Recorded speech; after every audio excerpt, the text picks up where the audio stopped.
ശബരിമല സ്വർണ്ണക്കൊള്ളയിൽ അറസ്റ്റിലായ ഉണ്ണികൃഷ്ണൻ പോറ്റിയുമായി പ്രത്യേക അന്വേഷണ സംഘം റാന്നിയിലേക്ക് തിരിച്ചു.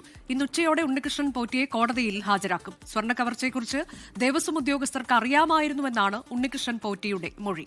തട്ടിയെടുത്ത സ്വർണം പലർക്കായി വീതിച്ചു നൽകി. ഗൂഢാലോചനയിൽ സ്മാർട്ട് ക്രിയേഷൻസിനും പങ്കുണ്ട് എന്നാണ് വിവരം.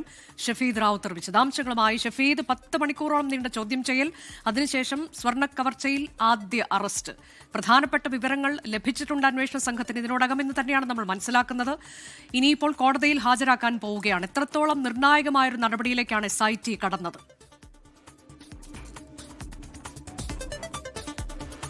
ഇന്നലെ രാവിലെ 10 മണിയോടുകൂടിയാണ് ഈ കിളിമാനൂർ വീട്ടിൽ നിന്നും ഉണ്ണികൃഷ്ണൻ പോറ്റിയെ പ്രത്യേക അന്വേഷണ സംഘം കസ്റ്റഡിയിലെടുക്കുന്നത്. അതിനുശേഷം നടത്തിയിട്ടുള്ള ഏതാണ്ട് 10 മണിക്കൂറിലധികം നീണ്ട ചോദ്യം ചെയ്യൽ. അതിനൊടുവിൽ ഇന്നലെ രാത്രി 11:30യോടുകൂടിയാണ് ഉണ്ണികൃഷ്ണൻ പോറ്റിയുടെ അറസ്റ്റ് SIT സംഘം രേഖപ്പെടുത്തുന്നത്. രഹസ്യ കേന്ദ്രത്തിൽ, അതായത് ഈഞ്ചക്കൽ ക്രൈംബ്രാഞ്ച് ഓഫീസിൽ എത്തിച്ചായിരുന്നു ഈ ചോദ്യം ചെയ്യൽ നടത്തിയിരുന്നത്. പിന്നാലെ അല്പസമയം മുൻപ് തിരുവനന്തപുരത്ത് നിന്ന് റാന്നിയിലേക്കുള്ള യാത്രയിലാണ് അന്വേഷണ സംഘം ഏതാണ്ട് ഇപ്പോൾ വെഞ്ഞാറമൂട് പാസ് ചെയ്തിരിക്കുന്നു. അതായത് ഈ സ്വർണ്ണക്കവർച്ചയുമായി ബന്ധപ്പെട്ട് ഈ SIT നടത്തിയിട്ടുള്ള ഏറ്റവും നിർണായകമായിട്ടുള്ള ആക്ഷനായി നമുക്കിതിനെ കണക്കാക്കാൻ കഴിയും. അതിൽ ഏറ്റവും പ്രധാനമെന്ന് പറയുന്നത്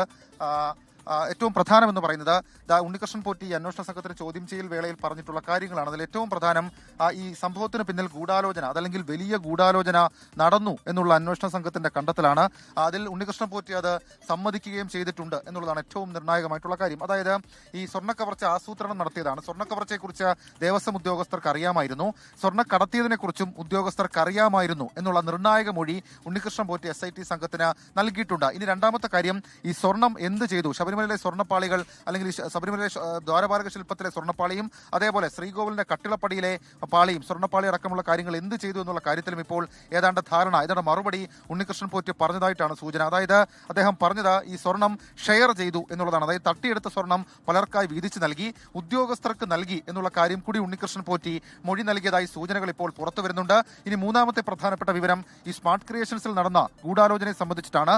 ദേവസ്വം വിജിലൻസും അത്തരത്തിൽ ചില സംശയങ്ങൾ അത് ഉന്നയിച്ചിരുന്നു. അതിന്റെ ഭാഗമായി ഉണ്ണികൃഷ്ണൻ പോറ്റിയെ ചോദ്യം ചെയ്തപ്പോൾ ഈ പുറത്തു നിന്നും ആളെ എത്തിച്ച് സ്വർണ്ണമുറുക്കിയെന്നടക്കമുള്ള കാര്യങ്ങൾ അത് ഉണ്ണികൃഷ്ണൻ പോറ്റി നൽകിയിട്ടുണ്ട്. അതൊക്കെ നടന്നത് സ്മാർട്ട് ക്രിയേഷൻസിൽ വെച്ചിട്ടാണ്. സ്മാർട്ട് ക്രിയേഷൻസിനും ഇക്കാര്യം അറിയാമായിരുന്നു എന്നടക്കമുള്ള കാര്യങ്ങൾ ഉണ്ണികൃഷ്ണൻ പോറ്റി മൊഴിയായി നൽകിയിട്ടുണ്ട് എന്നുള്ളതാണ് നമുക്ക് ലഭിക്കുന്ന വിവരം. ഇനി നാലാമത്തേത് ഏറ്റവും പ്രധാനപ്പെട്ട കാര്യമാണ്. അത് ആരാണ് ഈ കൽപേഷ്, ആരാണ് ഈ നാഗേഷ് എന്നുള്ള കാര്യമാണ്. അതിൽ കൽപേഷിന് പിന്നിൽ ഒരു ഉന്നതനുണ്ട് എന്നുള്ള സംശയം ഇപ്പോൾ അന്വേഷണ സംഘത്തിനുണ്ട്.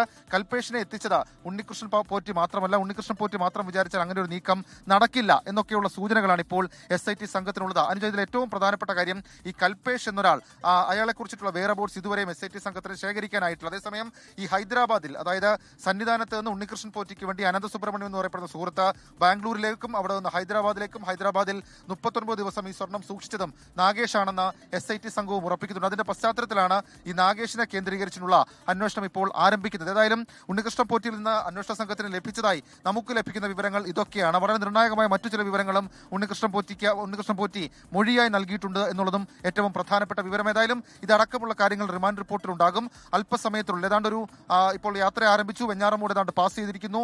ഏതാണ്ട് നമുക്കൊരു 12 മണി 12:15 സമയത്തോടുകൂടി ഉണ്ണികൃഷ്ണൻ പോറ്റിയുമായി റാന്നി കോടതിയിലേക്ക് പ്രത്യേക സംഘം എത്തും. ഇന്ന് തന്നെ കസ്റ്റഡി അപേക്ഷ നൽകുന്നതടക്കമുള്ള കാര്യങ്ങൾ അന്വേഷണ സംഘം ആലോചിക്കുന്നുണ്ട് എന്നുള്ളതും ഏറ്റവും സുപ്രധാനമായിട്ടുള്ള വിവരം. ഒന്നാം പ്രതിയാണ് ഉണ്ണികൃഷ്ണൻ പോറ്റി. 2 കേസുകളിലാണ്. അതിൽ ഉണ്ണികൃഷ്ണൻ പോറ്റിയെയും കൊണ്ട് തിരുവനന്തപുരത്ത് അല്പസമയം മുൻപാണ് അന്വേഷണ സംഘം റാന്നിയിലേക്ക് പുറപ്പെട്ടത്. അവിടെ കോടതിയിൽ ഹാജരാക്കും, കസ്റ്റഡി അപേക്ഷ നൽകും എന്നതാണ്. 12 മണിക്ക് ശേഷം റാന്നിയിൽ എത്തും എന്ന വിവരമാണ് ഷഫീദ് റാവുത്തർ നൽകിയത്. ലോകത്തെവിടെയായാലും ഏത് സമയത്തും 24 വാർത്തകളും ഓഗ്മെന്റഡ് റിയാലിറ്റി പാക്കേജുകളും എക്സ്പ്ലെയിനറുകളും വിശദമായി കാണാൻ ഞങ്ങളുടെ YouTube ചാനൽ നിങ്ങൾക്ക് സബ്സ്ക്രൈബ് ചെയ്യാം.